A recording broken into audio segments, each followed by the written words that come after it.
Hey, Tiger Rod Lawrenceville, Senior Master Mostiller here with Technique Tuesday, and today we're going to talk about the spin crescent kick. Now, I can tell you that my original instructor, who was absolutely awesome, but he used to just say, when it came to jump spin kicks or spin kicks, he would often say, do a crescent kick, add a spin. You know, do a hook kick, add a jump spin.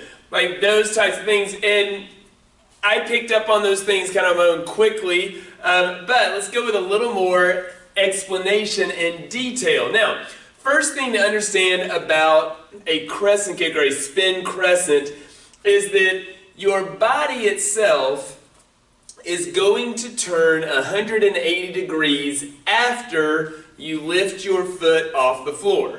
Now, with that math in mind, we need a spin crescent. Our body should start and stop in the same place or same position, so it's got to travel 360. So, if my body is going to turn 180 degrees after I lift my foot, that means it also needs to turn 180 degrees before I lift my foot.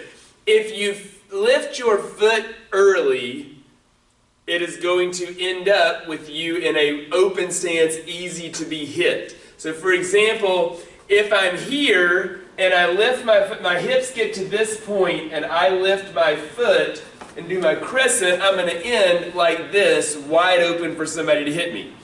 On the other end of that, if I turn too far and now I lift, well, my crescent goes over here and I end up with my back to my opponent that's over here. So with that in mind, I've got to make that lift with my hip turning 180 degrees. Now, here's how we do that. Start off in your back stance. Take your front foot and turn it so that the toes point back.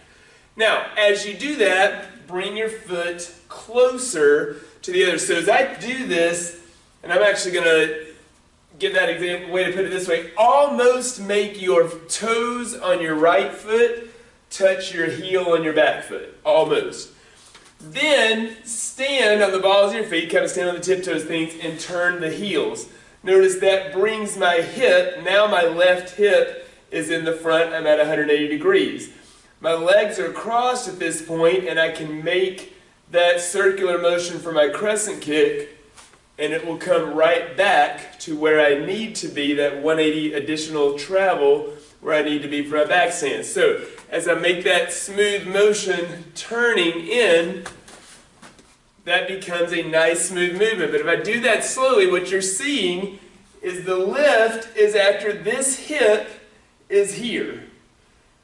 That's when my lift takes place, and that's when I'll be able to travel 180. Taking that front foot, turning it so the toes almost touch the heel of the back foot, then standing on the balls of the feet, turning both heels, and bringing across. That's your three-step part to the crescent. Turn the foot, turn the heels, bring that across. Combine that smoothly, and that's how you practice your spin crescent. I suggest using something like a chair. A chair is one of your greatest indicators. Getting in the middle, and what that does is that gives you something to lift over. I can't lift late. If I lifted late, I would hit the chair.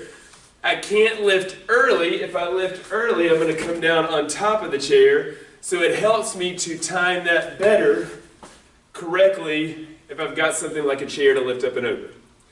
That's Technique Tuesday. That's our spin crescent, and we'll catch you guys soon on the mats.